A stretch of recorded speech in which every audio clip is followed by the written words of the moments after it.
HSC 26 ব্যাচের তোমরা যারা অ্যাডমিশনের প্রিপারেশন নিচ্ছ, বিশেষ করে মানবিক ইউনিট অর্থাৎ ঢাকা বিশ্ববিদ্যালয়ের বি ইউনিট সহ অন্যান্য বিশ্ববিদ্যালয়ের যে মানবিকের ইউনিট আছে, সেখানে ইংরেজির প্রশ্ন আসার একটা গুরুত্বপূর্ণ জায়গা হচ্ছে টেক্সট বুক। এই টেক্সট বুক বা মূল বই অথবা তোমাদের ফার্স্ট পেপারটাকে ঠিক কীভাবে পড়বা, কেন পড়বা, এই বিষয় নিয়ে আজকের আলোচনা। ফার্স্ট পেপার কেন পড়বে এটার জন্য তোমার আসলে জানা উচিত বিগত বছরে ফার্স্ট পেপার থেকে কতগুলো প্রশ্ন এসছে, এই বিষয়টা আগে তোমার নিশ্চিত হওয়া উচিত। তুমি যদি একটু দেখো, গত একটা ভিডিওতে আমরা তোমাদেরকে প্রশ্ন আসার রেশিওটা দেখিয়েছিলাম। নাম্বার অফ কোশ্চেনের ক্ষেত্রে আমরা দেখিয়েছিলাম যে ঢাকা বিশ্ববিদ্যালয়ে 10+ প্রশ্ন করেছে গত 2-3 বছরেই টেক্সট থেকে। 10+ মানে এখানে কিছু ভোকাবুলারি প্রশ্ন ছিল যেগুলোকে আমরা আলাদা করে ভোকাবসে দেখিয়েছিলাম, বাট এই ডাটাটা আমি 10+ রেখেছি যাতে করে তোমরা বুঝতে পারো। আমি একটু পরেই তোমাদেরকে ঢাকা বিশ্ববিদ্যালয়ের প্রশ্নগুলো দেখাবো। জাহাঙ্গীরনগর বিশ্ববিদ্যালয় এখান থেকে প্রশ্ন আসছে, সিইউতে আরইউতে কম হলেও বেশ ভালো একটা সংখ্যক প্রশ্ন আসছে। সবচেয়ে বেশি প্রশ্ন সম্ভবত বিইউপির FA-SSS ইউনিট, এই FA-SSS ইউনিটটাতে সবচেয়ে বেশি টেক্সট বেসড প্রশ্ন হয়। কিভাবে হয় আমরা তোমাদেরকে দেখাচ্ছি। তারপরে ইদানিং জিএসটিও টেক্সট থেকে প্রশ্ন করা শুরু করেছে। সো কোনো না কোনোভাবে আমাদের জন্য খুবই ইম্পর্ট্যান্ট টপিকের জায়গা বা প্রশ্ন আসার একটা সোর্স হচ্ছে টেক্সট বুক। সো আমি একটু তোমাদেরকে ঢাকা বিশ্ববিদ্যালয় এবং বিইউপির প্রশ্নগুলো একটু দেখাবো বিগত কয়েক বছরে। 2024-25 সেশনে একটা প্রশ্ন আসছিল, যেহেতু গত বছরের বই থেকে কিছু প্রশ্ন 27-এর দেয়া থেকে আসছে, এই জন্য আমি ওইটাকে অ্যাড করি নাই। 24-25 এবং অন্যান্যগুলাই তোমাদেরকে দেখাচ্ছি। 1 নম্বর কোশ্চেনটা দেখো, dash the hustle and bustle of the city she has founded a peaceful park in the and take rest.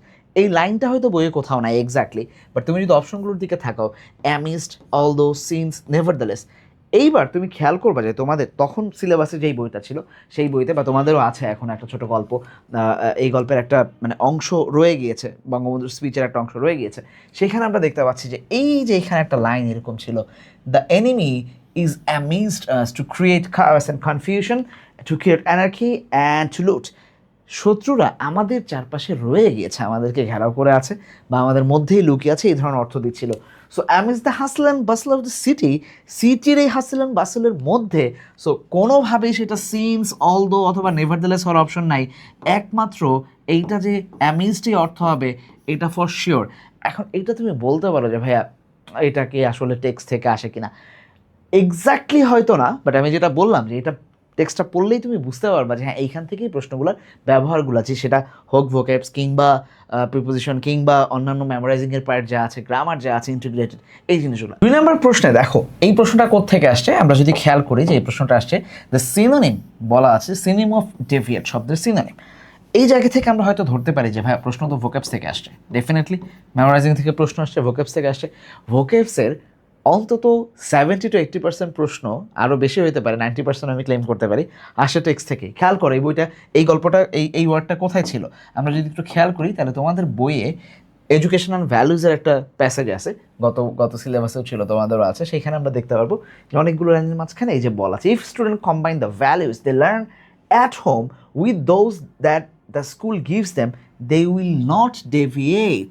এই এক্সাক্ট ওয়ার্ডটা এখানে দেয়া আছে, তারা ডেভিয়েট হবে না, তার মানে অ্যাস্ট্রে হবে না, সরে যাবে না, ঠিক আছে? অ্যাস্ট্রে হওয়া, সরে যাওয়া, এই জিনিসটা হবে না। ডিসগ্রেস এই ধরনের অর্থ ব্যবহৃত হতে পারে, যে তারা পথভ্রষ্ট হবে না। এই অর্থগুলো যখন আমরা টেক্সট থেকে ধরে ধরে পড়বো, তখন আমি অপশন এসে দেখব আচ্ছা বিপথে চলে যাওয়া, তার মানে কন্টিনিউ করা না, পারফেক্ট হওয়া না, অল্টারনেট হওয়া না, সিনোনিম চাইছে, that means as it is যা আছে, ডিসগ্রেসটাই ব্যবহৃত হবে, যেটা হচ্ছে ডেভিয়েট। তার মানে ভোক্যাবস কিন্তু আসতেছে কোন জায়গা থেকে, টেক্সট থেকে। ওকে, পরের প্রশ্নটা দেখো 3 নম্বরে, identify the figure of speech. Figure of speech থেকে প্রশ্ন আসতেছে, কোন ফিগার অফ স্পিচ, কোন বাক্য, she has a heart of gold, তার একটা হার্ট অফ গোল্ড রয়েছে, মানে গোল্ড পুরো হার্টটা। এটা কি মেটাফর বুঝাইছে, নাকি আইরনি বুঝাইছে, নাকি সিমিল বুঝাইছে, নাকি পার্সনিফিকেশন বুঝাইছে? খেয়াল করো, আমরা যদি দেখি she has a heart of gold, direct গোল্ডের সাথে তুলনা করা হয়েছে, দ্যাটস ওয়াই আমরা দেখবো হার্টটা কি গোল্ডের সাথে তুলনা করেছে, মেটাফোর ব্যবহৃত হচ্ছে। যদি অ্যাজ থাকতো তাহলে আমরা সেখানে সিমিল বা অন্য কিছু ব্যবহার করতাম, বাট এখানে নাই, ডিরেক্ট মেটাফোরের সাথে ব্যবহৃত হচ্ছে। আচ্ছা, নাম্বার, এটা কোথায় ছিল? এটা ছিল হচ্ছে, আমরা যদি দেখি যে আমাদের মায়া অ্যাঞ্জেলোর একটা কবিতা আছে অ্যালোন, এই কবিতায় এই যে এখানে দেখো হার্ট অফ স্টোন, এই কথাটা দেয়া আছে। তার মানে আমরা যখন হার্ট অফ স্টোন পড়বো, এই ফিগার অফ স্পিচটা এখানে যে অর্থে ব্যবহৃত হচ্ছে সেইখানে আমরা দেখব যে আমাদের বইয়েও প্রশ্নেও এই ফিগার অফ স্পিচের ব্যবহার আসছে, সেখান থেকে আমরা এটাকে শিখতে পারবো। সো এই কবিতাগুলো থেকে, গদ্যগুলো থেকে 3 ধরনের প্রশ্ন আমরা অলরেডি দেখে ফেললাম, রাইট? আসো এবার 4 নম্বরে, she was selected from dash. এই হুবহু টেক্সট বেসড ইনফো বলি আমরা এটাকে, হ্যাঁ, যে টেক্সট বেসড ইনফো একদম লাইন তুলে দিচ্ছে ঢাকা বিশ্ববিদ্যালয়। দেখো টেক্সট বেসড ইনফো, খেয়াল করো, কোনো গ্রামার টামারের রুলস নেই, ডিরেক্ট তিনি সিলেক্টেড হয়েছিলেন 400 কম্পিটিটরসের মধ্যে থেকে। তাহলে এই 400 কম্পিটিটরসকে যদি আমরা একটু ভাঙি, যখন 2 পর্যন্ত থাকে তখন আমরা জানি বিটুইন ব্যবহৃত হয়। যখন 2-এর অধিক হয়ে যায়, 2-এর চেয়ে বেশি যখন হয়, 400 ডেফিনেটলি 2-এর চেয়ে বেশি, এই জায়গায় আমরা খেয়াল করব যে অ্যামাং বসবে। সো এই যে এক নাম্বার, এ নাম্বারটা বসবে, এটা খুব কমন প্রিপোজিশনের ব্যবহার, বাট কোথায় পাবো আমরা? এই জিনিসগুলো আমরা বইতেই পাই। খেয়াল করো, এই যে ভ্যালেন্টিনা টেরাস্কোভা আগের সিলেবাসে ছিল, তোমাদের এখন নাই। ভ্যালেন্টিনা টেরাস্কোভার ব্যাপারে বলা হয়েছিল যে তিনি ছোটোবেলা থেকেই মানে মানে অল্প বয়স থেকে প্যারাড্রাইভিংয়ে এক্সপার্ট ছিলেন বা আগ্রহী ছিলেন। সেইটাই এক সময় তাকে কি করে, সিলেকশন হয় কসমোনট হিসেবে। সেইখানে তিনি, Valentina Tereshkova was selected for this project among more than 400 applicants. Exact লাইনটাই শুধু তুলে দিছে, জাস্ট সংখ্যায় পরিণত করছে, আগে লেখায় ছিল। সো এই অ্যামাংটা যে বসছে, এটা কোত্থেকে আসছে? টেক্সট থেকেই আসছে, যদি আমরা ব্যবহারটা দেখতে পাচ্ছি প্রিপোজিশন অথবা এনিথিংয়ে। আচ্ছা, পরের প্রশ্ন দেখো, খুব মজার, খুবই খুবই মজার। এটা যখন আসছিল তখন আমি খুবই আশ্চর্য হয়েছিলাম যে এই ধরনের পরপর 2টা প্রশ্ন আমরা দেখব একই জায়গা থেকে আসছে। আমি সোর্সও দেখাচ্ছি। How does junk food dash fast food. How does প্রশ্ন হয়েছে, এইখানে এস বাই এস বসছে, তার মানে এইখানে সাবজেক্টের পরে জাস্ট অক্সিলারি অলরেডি বসে গেছে, সাবজেক্টও বসে গেছে, এরপর একটা নর্মাল ভার্ব আমার দরকার। এই ভার্বটা এখান থেকে ডিফারেন্ট, ডিফারেন্ট হচ্ছে একটা অ্যাডজেটিভ, ডিফার ভার্ব হইতে পারে, ডিফারেন্স হচ্ছে নাউন। এইখানে ডিফার বানানটা ভুল, আমার শুধু ভার্ব দরকার, ডিফার বসবে। আমি ধরে নিলাম এটা রাইট ফর্ম ভার্বস থেকে আসছে। ওকে ভাই, এটা গ্রামারে আসছে, রাইট ফর্মস অফ ভার্বস থেকে আসছে, ঠিক আছে, আমরা ধরে নিলাম যে এটা রাইট ফর্মস অফ ভার্বস থেকে আসছে। বাট একটু খেয়াল করো, মজার ব্যাপার, এই যে বইটা ছিল তোমাদের তখনকার সিলেবাসে, এখানে ছিল হাউ ডাজ, একদম অ্যাজ ইট ইজ অনুশীলনের প্রশ্ন, how does junk food differ from fast food. কীভাবে ফাস্ট ফুড থেকে জাঙ্ক ফুড ডিফারেন্ট হয়, এই যে ডিফার ওয়ার্ডটা থেকে এক্স্যাক্টলি এখান থেকে চলে আসছে। সো অনুশীলনের প্রশ্ন ইউনিভার্সিটির প্রশ্নের মধ্যে অপশন হয়ে তৈরি হয়। এটা খুব অ্যামেজিং লাগছে আমার কাছে। পরের প্রশ্নটা দেখো, চুজ দ্য কারেক্ট অপশন। 4টা অপশন দেওয়া আছে, কি কি বলা আছে? How does the food effect Purnima's lifestyle. How the food effect Purnima's lifestyle, how was the food effect, how does the food effect. So এই যে এফেক্ট আর ইফেক্টের যে ব্যবহারটা, এটা আমরা অনেকেই পড়ে আসছি এবং আমরা দেখি যে রেগুলার এটা আমরা যখন ফার্স্ট পেপার পড়াই তখন এফেক্ট ইফেক্টের প্রচুর ব্যবহার আসে, যে কোনটা এফেক্ট হবে, কেন ইফেক্ট হবে, ইফেক্ট নাউন হয়, এফেক্ট ভার্ব হয়। কিন্তু মূল ব্যাপার হচ্ছে এই যে ডাজ নাকি দ্য ফুড ওয়াজ কীভাবে হবে। গ্রামার পারলে এটা ইজি, বাট এইখানে প্রশ্নটা ওই একই জায়গায় আবার একই গল্প। পূর্ণিমার গল্পটা ছিল আগে, তারপরের লেসনটাই ছিল জাঙ্ক ফুডের, যেটা how does the junk food effect Purnima's lifestyle, যে কীভাবে এফেক্ট করে। যেহেতু নর্মাল বাক্য, আমরা দেখবো যে এখানে কি বসবে, প্রেজেন্ট ইনডিফিনিট টেন্সই বসবে, তার সাথে ভার্বন বসবে, ওয়ার্ডের সাথে বসে না, আর এখানে অক্সিলারি নাই। সো আলটিমেটলি এটা নাউন হওয়ার কোনো অপশন নাই। সো এই নাম্বারটাই রাইট অ্যান্সার। কিন্তু আমার জন্য সহজ হয়ে যাবে যখন আমি টেক্সট বুক ভালো করে করব। সো গ্রামারের ভেতর থেকে প্রশ্ন আসতেছে, খুব মানে ভালো ভালো গ্রামার, এখানে রাইট ফর্ম ভার্বস এখানে ইনক্লুড হচ্ছে, প্রিপোজিশন আসতেছে, তারপরে হচ্ছে আমরা দেখবো যে ফিগার অফ স্পিচ আসতেছে। এই সবগুলা জিনিসকে যখন আমরা একসাথে পাবো, সেটা হচ্ছে একমাত্র টেক্সট বুক। এর বাইরে একটা প্রশ্ন নিয়ে এটা খুবই ইম্পর্টেন্ট এটা বোঝাটা, যে বছর এই প্রশ্নটা আসছিল, এটা খুবই বিতর্ক তৈরি হয়েছিল যে cycling is a good exercise, modern grammar নাকি ট্রেডিশনাল গ্রামার, কোন দিক থেকে আমরা যাব? কারণ সাইক্লিং ইজ এ গুড এক্সারসাইজের আগে এ বসে না ইউজুয়ালি, মানে এখন মডার্ন গ্রামারে এটা বসে না, সাইকেল হয় না, টু সাইকেল দিলে আবার সেই এর কথাটাই আসতেছে, to cycle is good exercise modern grammar অনুযায়ী, এটা রাইট। কিন্তু ওই বছরে আমরা অপশন দিয়েছিলাম যে এটা এ নাম্বার অ্যান্সার হবে মডার্ন গ্রামার, যদিও ডি নাম্বারটাকে অ্যান্সার মনে করে, বাট এইটা ট্রেডিশনাল গ্রামার অনুযায়ী হবে কি না হবে, বিতর্কটা অবসান হয় ট্রেডিশনাল বা মডার্ন না। তুমি যদি তোমার বইয়ের মেডিটেশন নামে একটা প্যাসেজ ছিল, তার সেই বইটাতে লেখা ছিল যে as these trainers who help beginners with some exercises, এখানে এক্সারসাইজটাকে প্লুরাল হিসাবে ব্যবহার করছে। যেহেতু আমরা এক্সারসাইজকে সবসময় সিঙ্গুলার হিসাবে ব্যবহার করি বলেই মডার্ন গ্রামারে এখানে আমরা এ বসাইতে চাই না, ঠিক আছে, অথবা লিখতে চাই এই good form of exercise, that's why এখানে আমরা সিঙ্গুলার রাখি।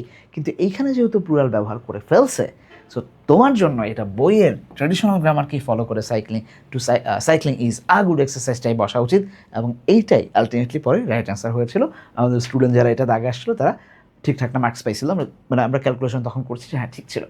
সো এই জায়গায় আমরা দেখবো যে সবসময় বইয়ে যদি বানান ভুলও থাকে, বইয়ে যদি ওয়ার্ডটা একটু অন্যভাবেও থাকে, আলটিমেটলি বইটাকেই ফলো করতে হবে। বইয়ে ভার্ব দেওয়া আছে, নাউন দেওয়া আছে, দুইটাই অপশনের মধ্যে থাকলে বইয়ে যেটা আছে সেটা নিতে হবে। এরকম একটা প্রশ্ন আসলো ওয়েস্ট দিয়ে। আচ্ছা, আরও একটা প্রশ্ন আসছিল, এগুলো ভোক্যাবস থেকে। সো অ্যান্টোনিম আসছে এনশিয়েন্টের, খুব স্বাভাবিকভাবেই ভোক্যাবস।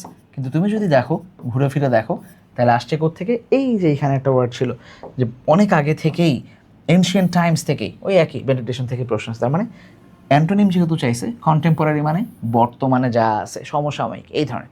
সো ঢাকা বিশ্ববিদ্যালয় এই ধরনের প্রশ্ন করতেছে। এই যে এখান থেকে দেখো স্পেলিংয়ের প্রশ্ন আসছে, মিসস্পেলড ওয়ার্ড, তার মানে স্পেলিংয়েরও প্রশ্নের জায়গা। এই যে এখানে স্পেলিংয়ে দেওয়া আছে আপন রিসিপ্ট, এই রিসিপ্টটা এইখানে কী হিসাবে আসছে, স্পেলিংয়ের জায়গায় আসছে। সো কয়েকটা পাইলাম, এই জিনিসগুলোকে আমরা একটু রিক্যাপ করার চেষ্টা করব। এইবার আসো বিইউপিতে কী ধরনের প্রশ্ন হয়।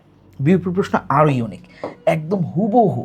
Before you buy a laptop you should buy, একটা ফ্রেজ দেওয়া আছে নিচের কোনটা কি পার্ট হিসাবে বসছে, সেন্টেন্স চেঞ্জিংয়ের জায়গায় যাবে কিনা। আমরা যখন টেক্সট পড়াই তখন আমরা বাচ্চাদেরকে পড়াই এই যে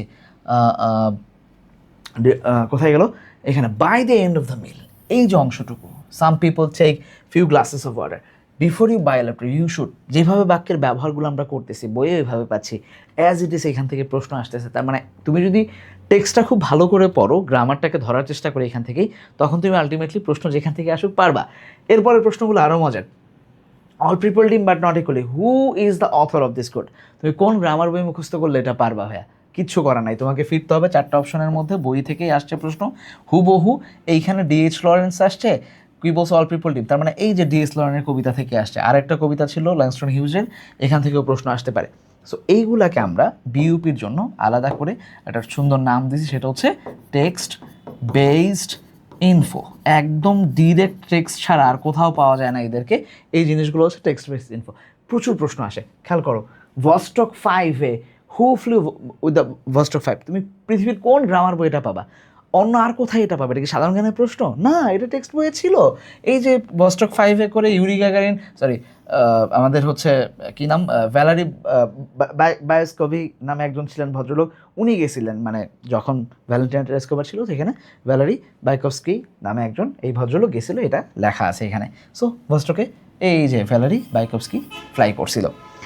এরপর দেখো conflicted, mentally Raj is having a bad time with, তার একটা নিজের সাথে, উইদিন হিমসেলফ, একটু ভালো করে বুঝো প্রশ্নটা, বুঝো। উইথ হিমসেলফ, তার নিজের সাথে খারাপ সময় যাচ্ছে। After his father silent that এর type of conflict notice in sentence, তার নিজের মধ্যে এটা কী সেন্টেন্স যখন তার নিজের সাথে এই দ্বন্দ্ব তৈরি হয়। এখন এটা আইকিউর প্রশ্ন আসছে, এটা কি আইকিউ? না। অনেকের মনে হতে পারে হ্যাঁ হ্যাঁ ভাই এটা তো আইকিউ থেকে প্রশ্ন আসছে।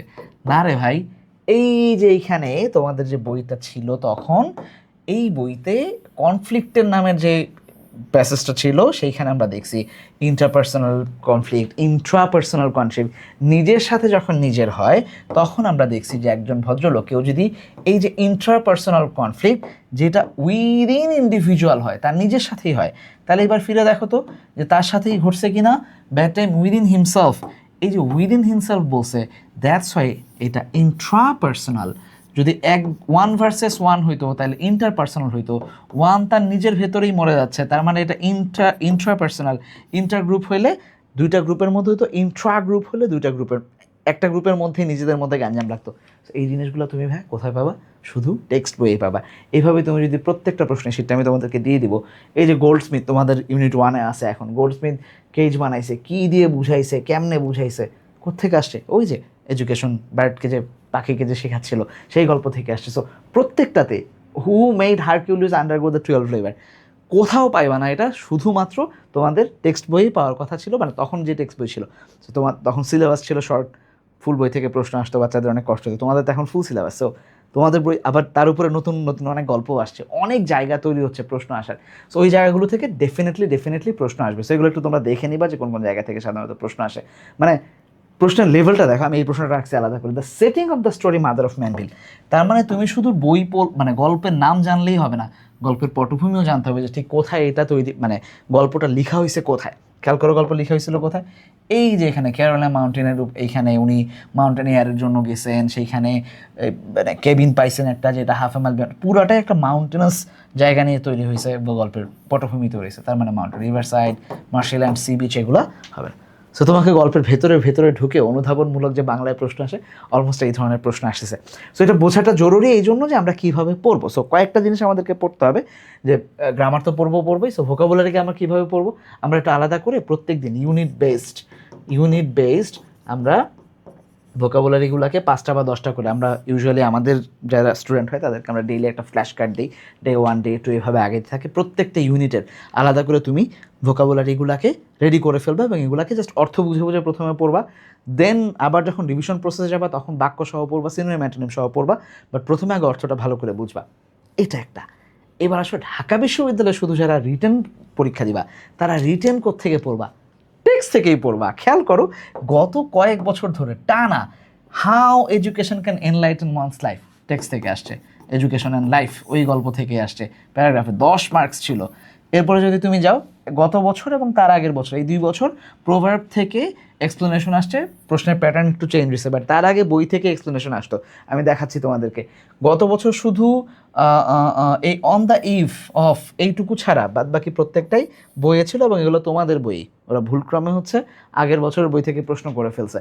আচ্ছা, এখানেও আসো ইম্পর্টেন্স অফ গুড ম্যানার, এখনও তোমাদের এই গল্প আছে, গুড ম্যানার ইম্পর্টেন্স কি 2023-24 আসছে, গুড ম্যানারকে কীভাবে কাজে লাগাইতে হবে কিছু, ঠিক আছে, মানে গুরুত্ব কেন, ম্যানার্স অ্যারাউন্ড দ্য ওয়ার্ল্ড পড়লেই আমরা পাবো। তখন ওই যে বলছিলাম যে প্রভাব থেকে প্রশ্ন আসছিল, there is a will there is a way, এটা থেকে প্রশ্ন আসছিল। প্রত্যেকটা spontaneous, isolation, resourceful, adequate, tolerance, এরা প্রত্যেকেই টেক্সট বই আছে। তার মানে এই 5 নাম্বার ছাড়া 15টা নাম্বারই আসছে টেক্সট থেকে। এইবার আসো তার আগের বছর টার্শিয়ারি লেভেল অফ এডুকেশন 2022-23 সালে টেক্সটেই ছিল। তারপরে while adolescence time for tremendous growth and potential, it is also time for considerable risk, এইটাও টেক্সট বইয়ে ছিল, এক্সপ্লেনেশন টেক্সট গদ্য থেকেই আসছে। তারপর noteworthy, generosity, mandatory performance, endangered, এরা প্রত্যেকেই টেক্সটের মধ্যে এই ওয়ার্ডগুলো ছিল যেগুলো দিয়ে সেন্টেন্স বানাইতে বসেছো। তুমি যদি আরও 2-3 বছরের প্রশ্ন পেছন দিকে যাও, দেখবা যে আলটিমেটলি টেক্সট থেকেই প্রশ্ন হয়। তাইলে আমরা যে প্রশ্নটার অ্যান্সার খুঁজতেছিলাম সেই জায়গাটায় আবার ফিরি, যে আমরা টেক্সট কীভাবে পড়বো। সো প্রস্তুতি কীভাবে নিব ইংরেজির ফার্স্ট পেপারের জন্য, 2 ভাবে বা 3 ভাবে আমরা যদি এটাকে ভাগ করি, যে আমাদেরকে প্রথমে প্রিভিয়াস ইয়ার কোশ্চেন দেখার মাধ্যমে টেক্সটের প্যাসেজগুলো পড়তে হবে খুব ভালো করে, টেক্সট বইয়ে যে প্যাসেজগুলো আছে এইখান থেকে আমরা 2টা জিনিস নেব, আমরা গ্রামার নিব, পাশাপাশি আমাদের ভোকাবুলারি বা মুখস্থের যে অংশ সেটাকেও নেব, যে আমরা মুখস্থের অংশগুলোকে ঠিক কীভাবে পড়বো, মেমোরাইজিং বা মুখস্থের অংশ সেইটাকে ধরবো। এবং সবচেয়ে গুরুত্বপূর্ণ যেটা, যে আমরা আমাদের লিখিত অংশ, ইংরেজি লিখিত অংশের পুরোটাই আমরা টেক্সট নির্ভর করার চেষ্টা করব। এবার একটু ভাগ ভাগ করে কি করছি, ভোকাবুলারির জন্য আমরা সব সময় রেগুলার ডে ভিত্তিক কাজ নিব, যে প্রতিদিন 5টা বা 10টা করে ভোকাবুলারি আমরা পড়বো, কুড বি যে 5 or 10 ভোকাবস প্রতিদিন পড়বো আমরা এগুলো টেক্সট থেকেই। প্যাসেজের ক্ষেত্রে আমরা যেটা করবো, গ্রামারগুলোকে দাগায় দাগায় পড়বো, যখনই গ্রামার পড়তেছি খুব ভালো করে মার্ক করে বইয়ে বিভিন্ন কালারে দাগায় দাগে।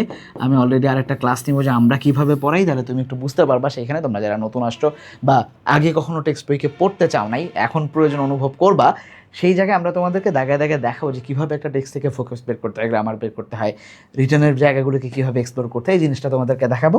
আর রিটার্নের ক্ষেত্রে অলওয়েজ যেটা আমি বলি সেটা হচ্ছে যে ডেফিনেটলি ভাই তোমাকে কী করতে হবে, লিখিতের ক্ষেত্রে প্র্যাকটিসের কোনো বিকল্প নাই, বেশি বেশি করে প্র্যাকটিস করতে হবে প্রিভিয়াস ইয়ারের প্রশ্ন। আর প্রত্যেকটা ইউনিট থেকে অন্তত একটা করে প্যারাগ্রাফ বের করে নিজের মতো করে লেখার চেষ্টা করবা, এবং সেটাকে কাউকে দিয়ে যাচাই করায় নি, বা সিনিয়র কাউকে বা বন্ধুদের কিংবা টিচারদের দিয়ে।